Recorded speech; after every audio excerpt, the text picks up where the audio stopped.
Hi everybody, and welcome back to FANG Friday. This is Ross Healy, the Chairman of Strategic Analysis Corporation and a Senior Portfolio Manager at McNichol & Associates Asset Management. I could not start this week's FANG Friday without an acknowledgement of the passing of our monarch, Queen Elizabeth, and all that she has meant not only to me personally, but I hope to everyone. She has been an exemplar of service with grace, not only to us in the Commonwealth, but to the world at large, where she touched so many lives. You know, I still very vividly remember standing outside of Hillcrest School in Barrie, Ontario on a cold day in February 1952, 70 years ago, where we mourned the death of King George VI and cheered the ascension of Elizabeth to the throne. It struck me then that no matter what the sorrow, life goes on, and we must always look for better days to come. Indeed, we ourselves must always strive to achieve better times. I wonder, as I look at what is going on in stocks this very day, if this powerful rally in the market is trying to give us the same message once again. This week, I have to observe that the market is taking its time going where it plans to go, if the phase plans to go even makes any sense. I do have to note, however, that all three of the North American markets remain in a sell mode, having reached back up to their key breakpoint levels and then set back. In the extreme short term, the FANGs are trading a bit on the trendless side, with no clear, very short-term trends in evidence.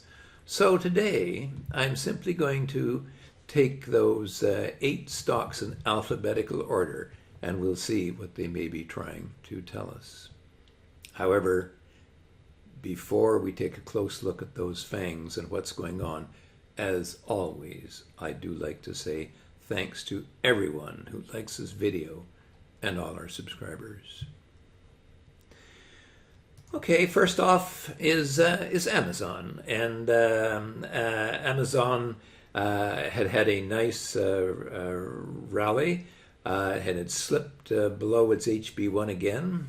That's 9.5 times its book value. Looks like it's kind of broken below that level, pulled back, and we'll have to see where we go from here. Note, by the way, that if we look at the trend of its fair market value, when it's down, down, sideways, sideways, down, down, this time not so sideways, eh? This time not so sideways, a little down.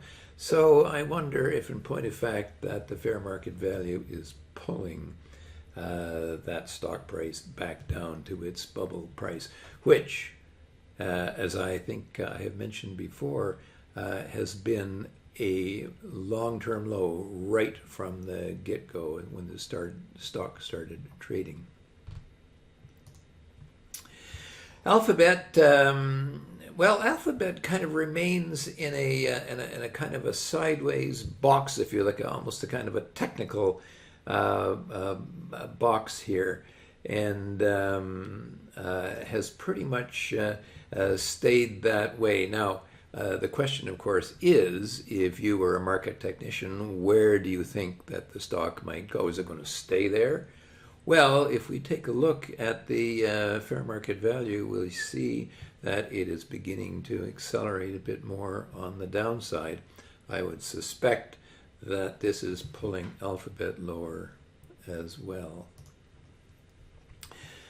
Apple simply remains a bit of a conundrum because without another balance sheet, we don't know actually where the real HB6 is. Okay, so if it's down here, then we've got a little ways to go before we're going to get sort of what I might call the ultimate signal as to where the stock is going to go in the longer term. Microsoft looks very much to me as if we're going to get a rebound at its HB1. And what I want to do right now is just show you. I hope you can see that very faint dotted line there. You see there the stock sort of came down there, bounced along, then broke down, tried to break out, and then had a moment of breaking out once again. Now, if you happen to be a market technician, you might say to yourself, oh, look at that, the stock has broken out. If you happen to be using SVA, you know that never happened. All it was doing, it was just recovering to its HB2 prior to setting back further. And indeed, when we look at the fair market value, we see that has now been flattening out. Meta, well, Meta very much the same as Apple, had been in that nice little box there, and so far remains there. But look at what's happening to the fair market value. It's actually accelerating on the downside. That is not a particularly promising development, I have to say. Netflix, well, Netflix, of course, came off, well, not quite off its super growth price, which, by the way, was its very, very long-term low. Because I think, as I said before, I think that investors had been anticipating that this would happen. Did break out above its low super growth price, that's 4.5 times book value.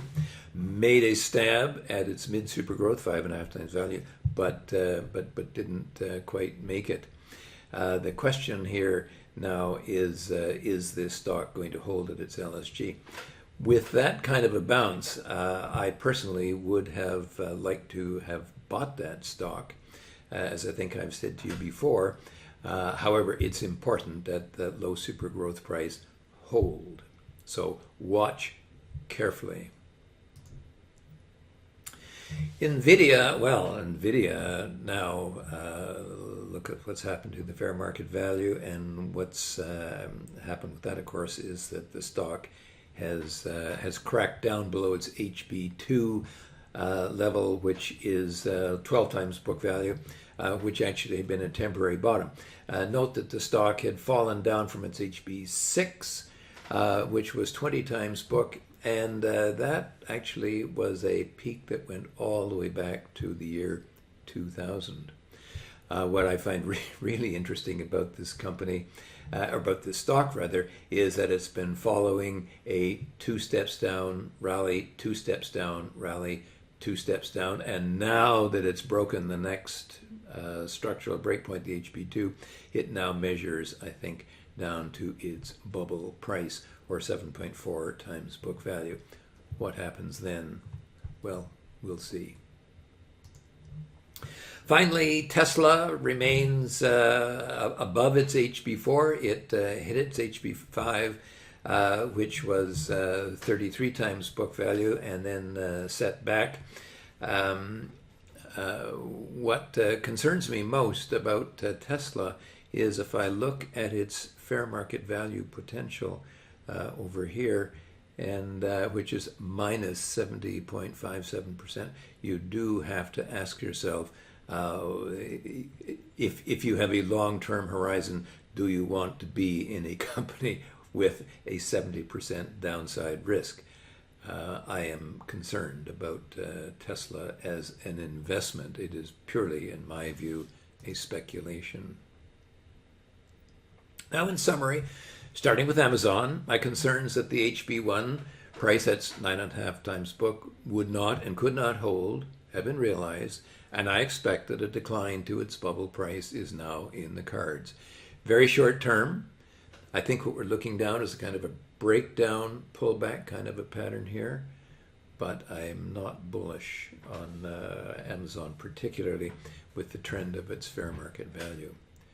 Alphabet remains in that sort of standard technical analysis box, but with an increasing rate of decline of its fair market value trend, it does not bode well for its future. Apple still remains a bit of a conundrum because of its stock repurchase activity, which keep changing the picture of its structural pricing. While the share price had almost reached its former absolute high prior to the October-January NASDAQ meltdown, I can't say that it has been any paragon of strength and comfort in the recent market weakness. Given my market outlook, I personally would not hold the stock, but without the next balance sheet, which would tell me where the actual HB6 price is, I cannot tell you that I have a clear SVA signal one way or the other. Microsoft is heading for its HB1 price. That's 9.5 times book, where I would anticipate a trading rebound of some sort. Although, given its flattening earnings and fair market value trend, I would expect the bounce to be modest. This is, however, a stock to watch for a potential trade. Meta, like Alphabet, remains in its little box trend, but the speeding up of the decline of its earnings and fair market value suggests lower prices ahead. Netflix is holding above its LSG price, or 4.5 times book, in what looks to be a recovery from its trip down almost to its super growth price, or 3.5 times book, its 20-year valuation low, and a very long-term bottom. And here I must add, so far, I'm still inclined to hold these shares unless the low super growth price, 4.5 times book, fails to hold. I should add that several of what I might call the streaming stocks, like Disney, have also had strong bounces recently, but are slipping back below the waves again. So keep a weather eye on Netflix if you hold it. Nvidia hit the line and just crumpled.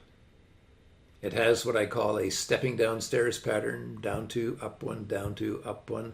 The bubble price, or 7.5 times book, should be the next stop.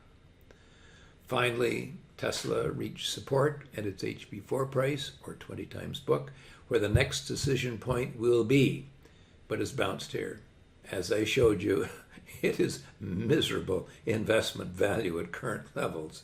But I think that it will take a strong and negative market action to break the stock at present.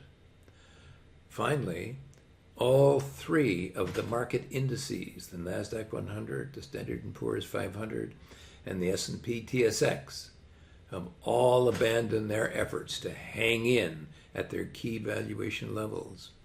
But look to checking back to see if the failure to hold is for real. As I emphasized last week, indices do trade like single stocks. But that has been one of the most fascinating things that we've discovered since we started using SVA in practice. In a sense, the FANGs are a bit of a microcosm for the overall markets. Not everything is always down, and not everything is always up. Some selectivity is certainly working. And I would expect this going forward, as we have seen over the past 3.5 years of our FANG Friday telecasts. These behemoths have provided many opportunities to trade, both on the long and the short side. And I have no doubt that this will continue for years to come. In my 56 years of experience, the great thing about the stock market is that there are always things to do if you know what to look for. However, this is likely to continue to be a difficult market to navigate without some clear channel markers. The potential losses and/or gains that lie ahead will likely continue to be substantial either way, particularly with the overall markets where they are right now. So, if you would like to join our investment community and find out what to do with your portfolio holdings, go to www.strategicanalysis.ca/pricing and get started. Please note that next week we will not be providing our regular FANG Friday analysis, but I will be back again on September the 23rd. In the meantime, I trust that you all had a safe and happy Labor Day weekend, and I'll see you in 2 weeks. For now, This has been Ross Healy, the Chairman of Strategic Analysis Corporation and a Senior Portfolio Manager at McNichol & Associates Asset Management, reminding you that nothing, including investing, is difficult if you have the right